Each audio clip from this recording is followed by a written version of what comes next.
জীবনে যত কষ্ট আসুক, যত তুফান আসুক, সাইক্লোন, প্রেমিকা চলে গেছে, ফ্যামিলি সমস্যা, আত্মহত্যা করব না। বলো, এখানে যারা আছো, তোমার যদি কোনোদিন মনে হয় যে আমার এই জীবনটা শেষ, আমি আর রাখতে চাই না, সেদিন আত্মহত্যা করার আগে আমাকে ফোন দিবা যে ভাইয়া শেষবার আপনার সাথে কথা বলে এক কাপ চা খেয়ে আত্মহত্যা করতে চাই। কে কে দিবা?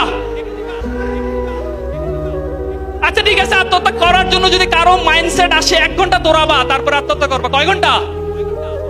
1 ঘন্টা দৌড়াতে পারলে আত্মহত্যার ভূত মাথা থেকে চলে যাবে। ওকে, এটা আমি বলি না, এটা একজন ডাক্তার বলেছেন। সো প্লিজ, জীবন আগে। এত বেশি ফ্রাস্ট্রেশনের দরকার নাই।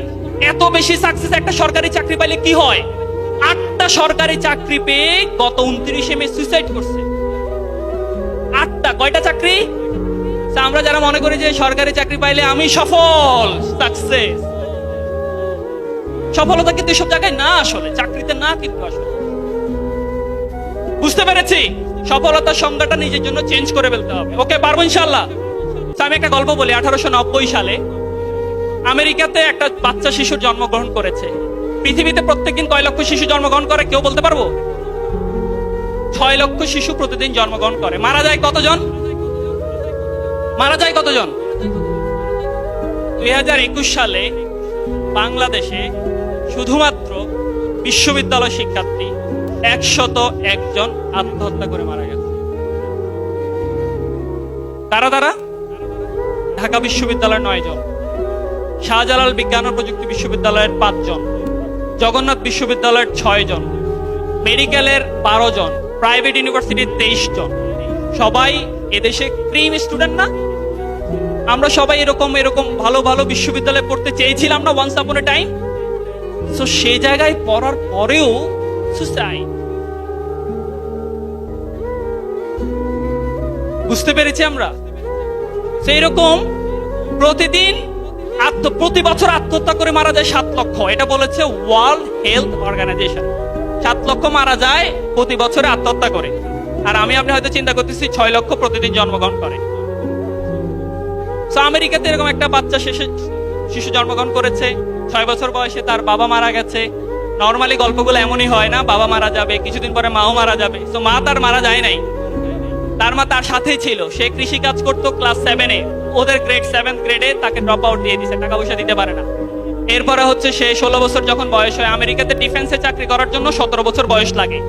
তো 17 বছর হয় নাই, সে চুরি করে তার বয়স 17 করছে, করে ইউএস আর্মিতে যোগদান করছে। ইউএস আর্মি 1 বছর পরে বুঝতে পারছে যে সে তার বয়স লুকোচুরি করছিল, এই জন্য তাকে সাসপেন্ড। আমেরিকান আর্মি থেকে সে বরখাস্ত। এরপরে সে রেলওয়েতে চাকরি করতে গেল, রেলওয়েতে কলিগের সাথে মারামারি, রেলওয়ে থেকে বরখাস্ত। কতবার বরখাস্ত হয়েছে? স্কুল থেকে 1 বার। মোট কয়বার? ওকে, 3 বার। এটা মাথায় রাখেন। তারপরে সে একটা ফেরি বোট কোম্পানি খুলছে, কিছুদিন চলে, এরপর আর চলে না। মানে নর্মালি বলে না, অবাগা যেদিকে যায়, মানে তার কপালে তাই হয়েছে, যেদিকে তাকাচ্ছে সব শুকিয়ে যাচ্ছে। এরপরে শুরু হইলো, সে একটা মুরগির ব্যবসা দিল। বললো যে আমি রেল স্টেশনে ঘুরে ঘুরে চিকেন বিক্রি করতে চাই। চিকেন, মুরগি না, সেটা বিক্রি করতে চাই। বিক্রি করা শুরু করলো। একটা সময় তার মনে হয়েছে যে বেশি ভালো বিক্রি হচ্ছে, এখন একটা রেস্টুরেন্ট দেই। একটা রেস্টুরেন্ট দিল, শুরু হইলো 3য় বিশ্বযুদ্ধ। ওই যে বললাম, অবাগা যেদিকে যায়। বিশ্বযুদ্ধটা এখন কেন শুরু হইতে হবে? সো বিশ্বযুদ্ধে তার দোকানটা শেষ। এরপরে সে আবার, তার বয়স এখন 67 ইয়ার্স। কত? 67 ইয়ার্সে আমাদের কি হয়? চাকরি থেকে রিটায়ারমেন্ট দিয়ে পেনশন টেনশন নিয়ে আমরা এখন মসজিদের বাসা, রাইট? কিন্তু সেই মানুষটা 67 বছর বয়সে শুরু করছে মাত্র। এন্ড শুরু করার পরে তার একটা সিক্রেট, ওই যে সেই চিকেনের ব্যবসা, সেই ব্যবসাটা শুরু করলো। করার পর একটা সিক্রেট রেসিপি বের করলো। 1009 বার তার রেসিপি রিজেক্টেড। কতবার? আসতে বাদ। এরপরে সে একটা লোক তার রেসিপি অ্যাকসেপ্ট করছে। এরপর আর তার ফিরে তাকাতে হয় নাই। আমি কার কথা বলছি? কেএফসির কথা বলছি না, আমি বলছি কলোনেল স্যান্ডার্স, কেএফসির মালিকের কথা। ওকে, সো আমাদের পৃথিবীর এমন কোন বিমানবন্দর নাই বিখ্যাত যেখানে কেএফসি নাই। বর্তমানে 22,104টি তাদের ফ্র্যাঞ্চাইজি 150টা দেশে। তাহলে আমরা কেন একটা চাকরি পাবো না? আমরা কেন একজন ভালো উদ্যোক্তা হতে পারবো না? পারবো ইনশাল্লাহ।